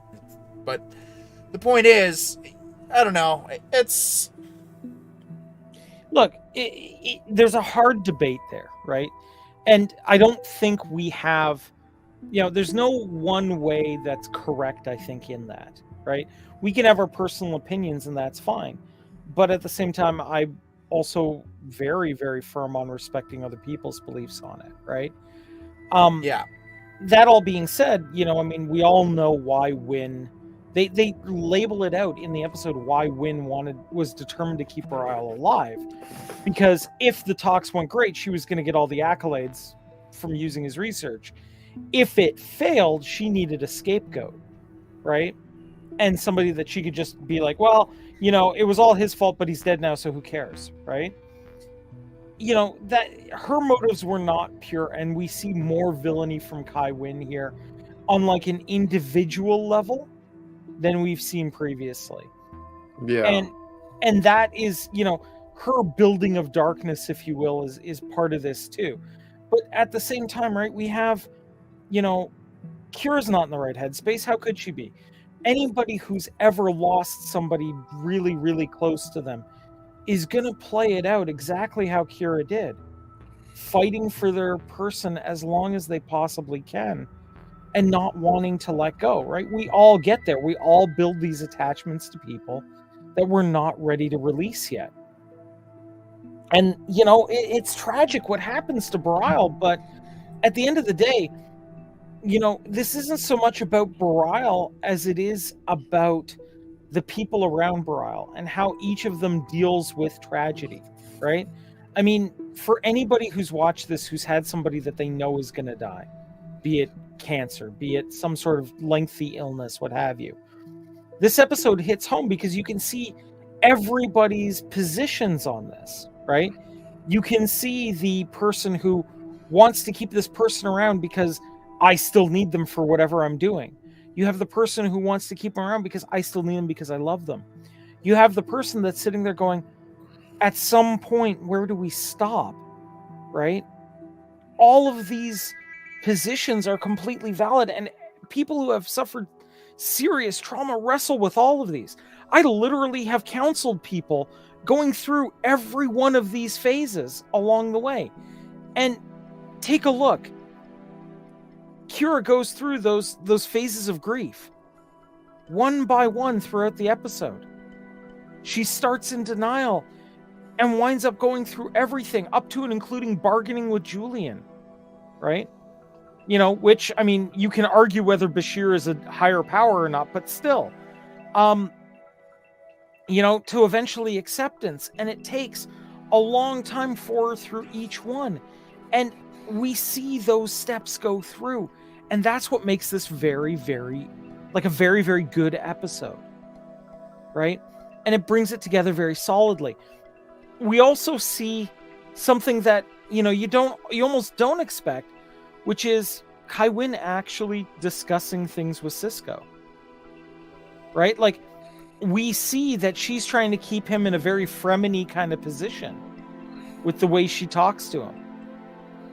Their conversations are always just fascinating. Just they're positioning themselves without saying what they're. It's verbal brinksmanship on a fantastic level, right? I mean, Ronald D. Moore wrote this episode, and he did a fantastic job of playing that together. So, I mean, that's my pieces on it. I feel like those are the big questions it's asking, and the best part about this episode is, again, they don't give you the answer. They expect you to sit down and to think about the question.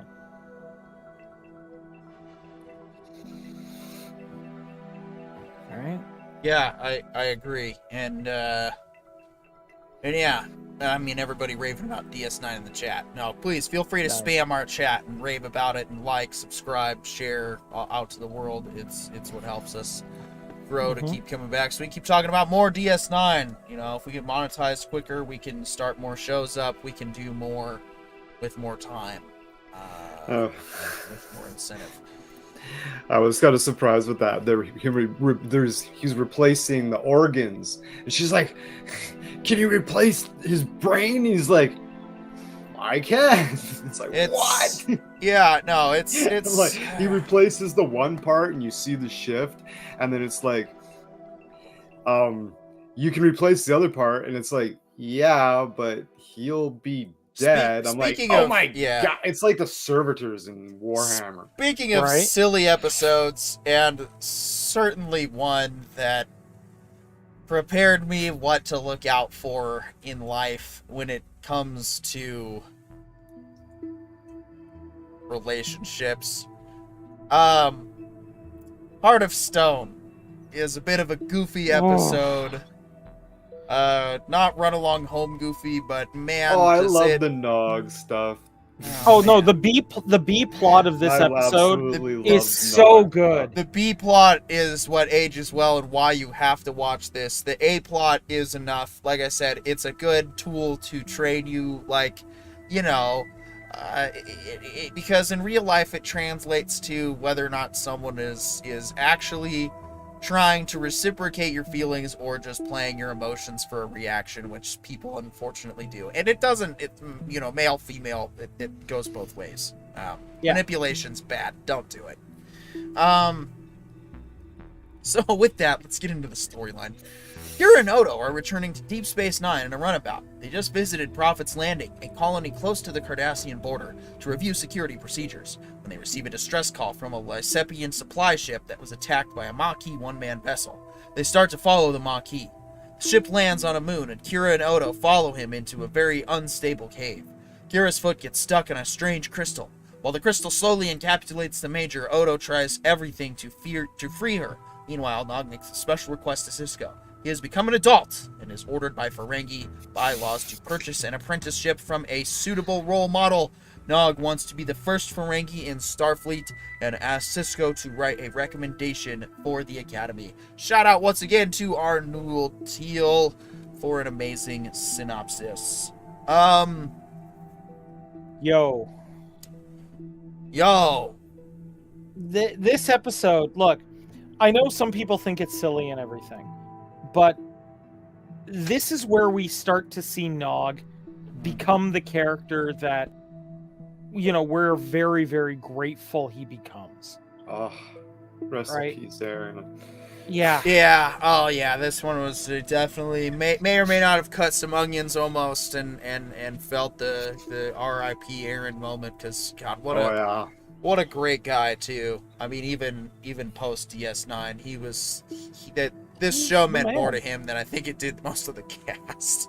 Which is, I don't mean to laugh like, what a dork. I mean to laugh like that is just incredible. To say, to be able to say. If you haven't seen the documentary, What We Leave Behind. Oh, we will be leave behind. Yeah, no, we will be covering that after we all four of us play Star Trek DS9 Season 8 on live stream. Then we will do What We Left Behind after, and then we may get on to Babylon 5 if we haven't gotten our second show, Throwback Thursday, up and running, or whatever we call it. But yeah. No, so look, to me, the B plot is the most interesting plot here, because Nog comes into Cisco's offices and it's like, I want to apprentice under you, and Cisco's like, okay, but it's not that easy, right? Yeah, like, dude, this is going to be more work than you anticipate. What's the scam? Right, what's the scam? What's up? And Nog is like, no, this is no scam. This is serious. So Cisco starts testing him and is like, okay, let's see what he can do. And he finds out, look, Nog's a hard worker. Nog's willing to put in the effort. Nog's smart. Nog's smart. He's determined. And we slowly find out, he's got all the potential heart needed to do this. And that scene before that, when he's watching his dad, Quark and his dad, he's working on the hall, and he just looks at him, and it's just like, oh, yeah. Right. I mean, we get that moment where, we understand Nog is watching what he thinks is going to be his future, working at this bar, hoping that Quark eventually dies so his father can take over and he can take his father's job. That's not a life he wants. And who would want that, right? He wants something better. And he sees Starfleet as his only out. And the impassioned speech that Cisco finally forces out of Nog is probably one of the most dramatically perfect moments in the series. Yeah. Because, the guys who are working on this, right? The director of this episode was smart enough to just give Nog the screen time to bare his soul. And just let Aaron Eisenberg be Nog and be in that moment for as long as he needed. And I mean, I'm sure it was scripted. Like, I'm sure those words were scripted. It wasn't improv or anything like that, because they didn't really do that at that time. But the writing, the way Aaron Eisenberg is heart-wrenching. Yeah, the delivery, like, you can feel the passion coming off of Nog that he needs this, that he needs to be something better. And that was the perfect moment for it. And Cisco having a hard time with it is fantastic. Because let's be honest, Cisco the entire series has always been a little iffy on the Ferengi. He's never really sure what to do about them or where to fit them in. He enjoys having them around. He screws with them himself occasionally. And even the one episode right before this, he was talking about yeah. Or was it this episode? He's like, I was wrong. He's like, humans can't have a real friendly relationship with Ferengi. That was the one before it. That was life. They're just too different. He's like, I did say that. I did say that, and I was wrong because you proved me wrong. And that, that's going also back like to that manning episode, up. like more Odo character development that was really good. because I like the circle of protection that Odo does. oh well, yeah, that was okay. I was just like the way he deduces the situation and realizes that it's not actually her, and it's just like no, it's like yep. This is why you live honestly and truthfully, because you can figure out when people are screwing with you, and it's really easy to see because it's people tell more of truth when they lie than they realize. People tell more truth when they just talk in general. The more you talk, the more you give away, and the more you try to explain, even if you're explaining a story that you think has nothing to do with anything, you're actually giving away like all the threads need to line up in the grand scheme of things. You're giving away how you handled that situation. Okay, so you're giving me about your personality traits. You gave away like what the conflict resolution was as a result and all that. Like your choices and consequences make an easy map to figure out anyone's personality, and it's like you can tell when people are bullshitting you, and that's why Odo, being the lawful good man that he is, but he still knows how to have fun. In the previous episode that you just mentioned, Scogli, where Jake has them both locked up, and Odo goes along with it because he's Odo, and he's got his own personality. And he said, and I love that line that he's like, when you guys say my name, I feel like I'm me. And that's like one of the best lines of the entire show. So silly episode, but it's got good moments, and it's necessary to watch because that B plot is tremendous. Huge. Oh yeah. That is like one of the most important moments in the entire show's timeline and history. And yes, that impassioned speech about my dad is a mechanical genius, but we don't have the lobes for business. And it's like it's so much, it mirrors American culture to a T. And I mean even up in you guys' region as well. And sure. It's the same. I've seen it, I've seen the differences of way capitalism, and especially when it's too regulated, can manipulate and hold people down. I've been to Panama, I've been to Costa Rica. We definitely have some things we need to improve for the benefit of everybody. But at the same time, less can be more in life too. Mm-hmm. So look, I think this is a textbook example of a situation where not every rule set works for everybody. Exactly. That's exactly what I'm getting at. It shows that, yes, the for some reason the family dream has to be that your offspring do exactly as you did in life, and it's like, why? What is, if that's what your brothers are doing, or if that's what other families doing, why do you want to do exactly as they do? Why do you not want to be the family that has your family branch off into other lifestyles and other things? Yep. Like it's I can't do physical labor more than 3 days a week because I have medical conditions that unfortunately prevent me.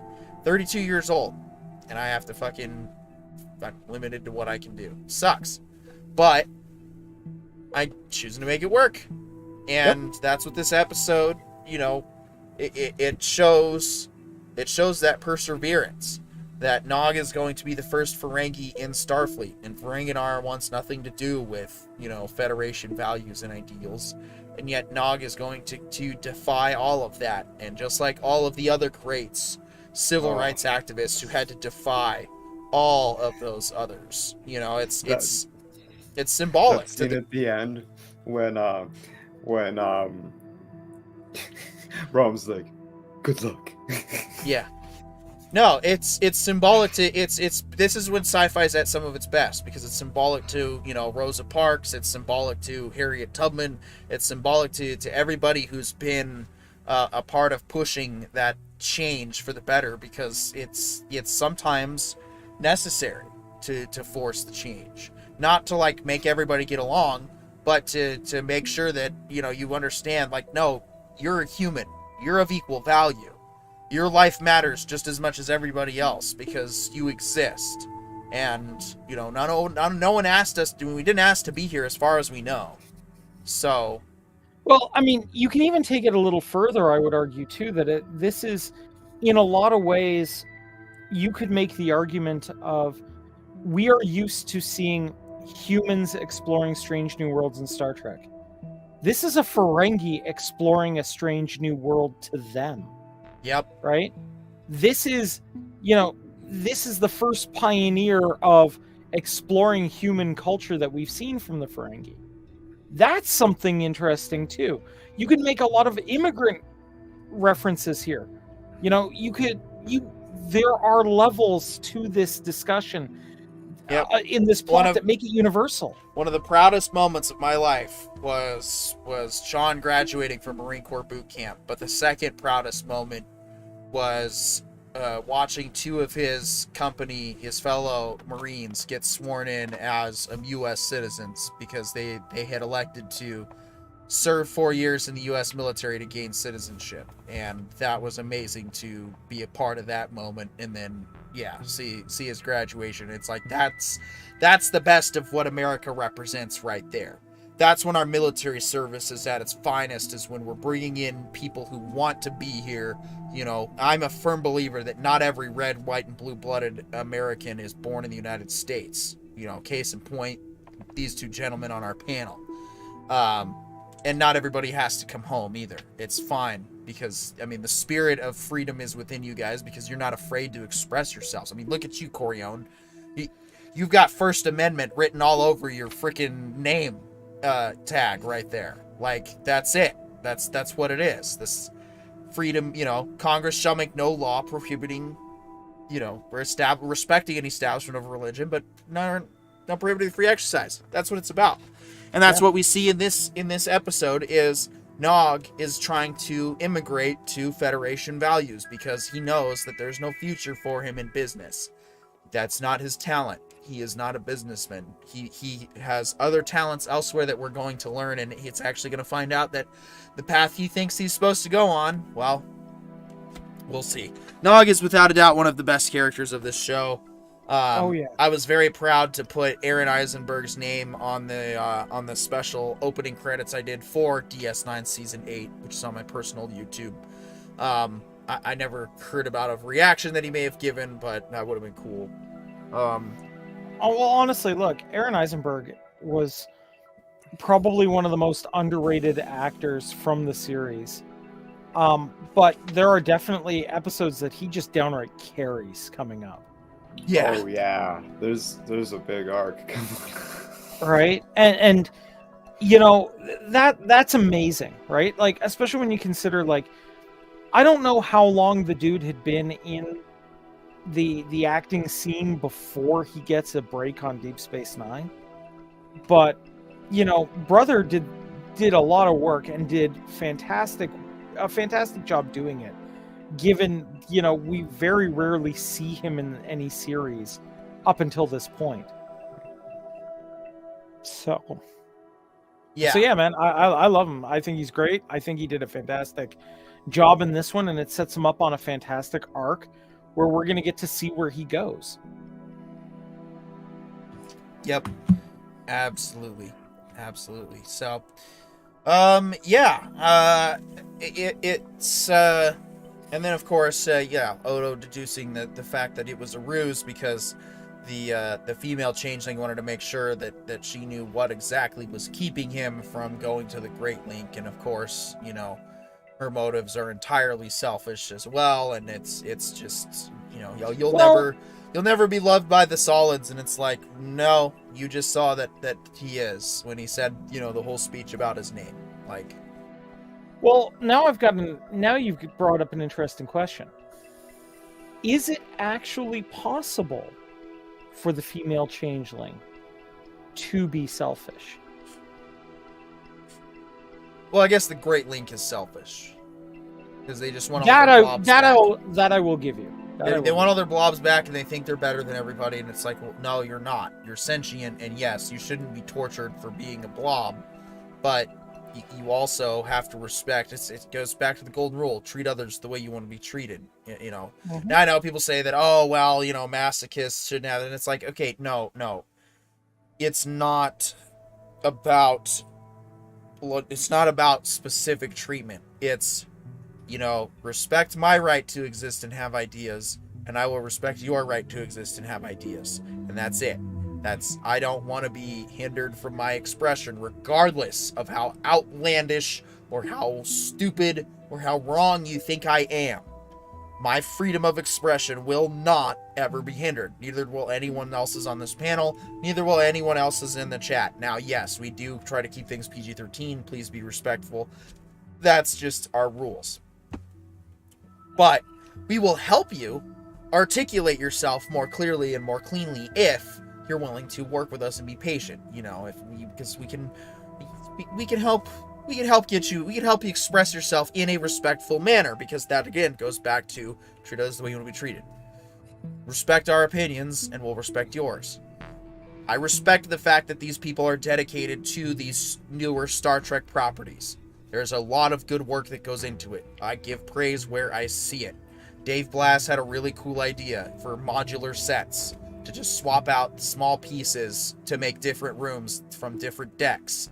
That is like super efficient, time saving. That allowed more money for the budget for it to be other places instead of building, multiple different sets. Mm-hmm. Would be nice if Star Trek could make enough money so that we could get like, an actual full-size ship built, like in Firefly. But Star Trek's got to be back to DS9 season 4, 5, 6 before we can get back to that, and we're getting there. We are so getting there. And that's why I tell people, other people, yeah, I don't agree with staying angry, because angry is a temporary state. But for those who do want to stay angry, but direct some of that passion into... Channel it in the... Channel it to where you love the stuff that you love about Trek. And no, you don't have to stop being critical. That's not what I'm about at all. I'm just saying balance it a little bit, but then also thank you for being critical and loud, because it is because of your voices that we're getting the changes that we've gotten, and we're going to continue to see those changes, because you guys, they tried to silence you, and they tried to silence us, and they tried to say that, oh, we're the fandom menace, and oh, we're the bad guys. It's important to point out when they get things right. Yeah. Offer the proper thank yous or whatever. I guess here's what acknowledgements. Here's, I think, the best way to put it. If you want to stay angry, but don't let that anger translate to hatred. Okay? No. Because anger can be used to fuel change. And that's, I think, the most important piece of it, right? If you're displeased with how Trek is going, make your displeasure known in a respectful manner that is going to fuel change in the direction you want it to go. Sisko, knowing the history of the Ferengi, and especially the previous episode where the double date didn't go so well, because Nog was being a Ferengi, fleshed it out. How did Nog get it? He got pissed at Sisko. He had nothing to lose. He's basically like, screw this guy. I'm just going to yell at him and then give him my sob story about how my dad is going to amount to nothing. And I don't want to amount to nothing. I want to be something. And the Federation will allow me to be something. And oh boy, does it allow him to be something. So. Yeah. I mean, look, at the end of the day, that's, on top of that too, Nog spoke his truth, right? He just spoke honestly and plainly, and yes, he was upset, but that he used that anger to fuel his passion to want to change. Yep. And that's the good. And that's the good that this flag is supposed to represent. That's exactly what, that's why I fly this is because of that opportunity that we're supposed to have. I'm not anti-immigrant by any means. I'm anti-criminal immigrant. If you've got a criminal history, you're going to go into, a special line, and we're going to have to get you the help we need. But the people who haven't done anything and who are seeking a new life, following due process, respecting the culture while trying to bring theirs own in, it's a two-way street. It's not about erasing one culture or the other. It's about empowering both cultures by celebrating the pride. Celebrate St. Patrick's Day. Celebrate Independence Day. Celebrate Juneteenth. Celebrate whatever you want that matters to you, and you shouldn't be hindered. And at the same time, let's have some common sense around the children. It's not that hard. Come on. That's it. That's where I draw the line. Yeah, fair. I mean, look, from my perspective, I've always been I love that I get to live in a city with a cultural mosaic where Yeah. I can go from one street and be deep in Greek town and enjoy the culture and the songs and the music and whatnot, and then go, a couple of blocks and I'm suddenly in Chinatown, and it's a completely different animal. Yep. But it's also a wonderful, welcoming place, right? Yep. I lived in Key West. I'm going to go back to Key West. You know why? Because it's got its own microcultures. Everybody gets along. And, there's a time and a place where the families can be out, and people are warned about, hey, after a certain time of night, the debauchery comes to the surface for the rest of the evening. And that's just how it is down there. But you know what? They do it there. They don't try to spread it out. They don't try to force people to go along. They're not, making the rest of the keys conform to all the stuff, because that's not how it works. Everybody's supposed to consent. Yeah, they're not mandatorily running around and requiring you to dry hump your neighbor. Right. Right? Like, it's, it's the same thing for Pride celebrations in Toronto. You know where they're going to be, right? There's a street specifically, it's okay. designated. It is okay to have events for the adults. Yeah. You just have to say, this is it for the adults, and that's fine. I don't care. Yeah. It's like, you know what you're getting when you go here. Informed consent is all I care about. Yeah. And and ultimately, look, parents are going to make their own decisions on what to do with that information, right? Exactly. That's ultimately what's going to happen, and I don't know what's best for everybody's kids. I don't, and I don't pretend to know. But I just know that I know it's not that's a two-way street as well. That's how that goes. That's it. Like, I guess this is the best way to put it. I am not going to tell somebody else's culture how to run their shit. I'm not going to come into your house and tell you where to shit. Yeah. I am going to say, though, that, I have every right to, if things are not going the way I want, for me to pick myself up and walk away. Right? That's how it boils down. If you do not like what is going on in a neighborhood, you do not have to be there. Yep. It's that simple. Right? And I needed a break from Key West. Now I'm ready to. I can't get back there soon enough, but I needed to find myself and my time, and it's. Yeah. You found it and decided that I just don't have time for nonsense and people getting themselves divided and angered over stuff and reacting all the time, guys. It's just not worth it. This is where I think the reason I've become more reasonable is because of this show. This is my blow-off valve. This is where I get angry, or I approach the anger, and then I get to a point where I rant even just a little bit, and I'm like, you know what, guys, you're trying. Okay, fine. This is working. Now get better. And, like Terry Metalis, I want to see some Star Trek anthologies. I want to see Enterprise D as interim flagship, and let's do some classic TNG episodes, 2 hours long, or even just an hour and a half. And that's, we got 1 year there. What happened before that they put her back in the museum? Like, we can get some movies cranked out of that. I think about 2 or 3, probably. But let's just keep going forward. Like, you can't just, some people have issues with Cars 63. That's okay. I respect that. It's not for everybody. And that's what I mean, look, I think I would very much like to have seen a Star Trek Legacy series. I think having Jerry Ryan play a captain would be an interesting take. Yeah. Right? I do think that, I think it'd be interesting to watch. I don't know if you could get like a classic Trek 7-season run out of it, but I think you could get at least 2 or 3. Let's try another 5-year mission. Yeah. All right. Like, let's give it a shot. Let's get out onto the unknown and see what we, can find out. Right. Yeah. I mean, I wish they'd given her the Enterprise F, but that's okay. Yeah, like the Galaxy, the Odyssey class. Oh, the Odyssey the class. best starship in Star Trek Online, particularly the Tyrion Lexington Dreadnought. But yeah, that one I wish. But you mean I don't know. The best ship not including the Prometheus. The right? Constitution 3 is growing on me though. Like it's such an oddball ship in this game, and it's like Camaro 6 all over again for me. Like it's once I got behind the wheel, it was good. Anyway, I want to thank Eddie Arndt for tuning in and sharing in the discussion. I also want to thank the Nerdporial Lifeform, Stay Nerdporial, and of course Skogie, Leoten, and myself and John for spamming our chat. I'm Pete York with the Ryder Brothers, and we will see you when we see you.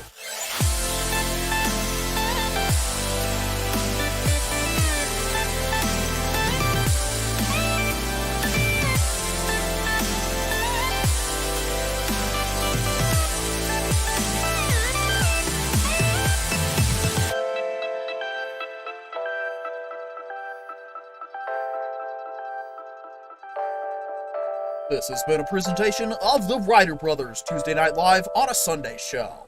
The Ryder Brothers, restoring respect in a discourse.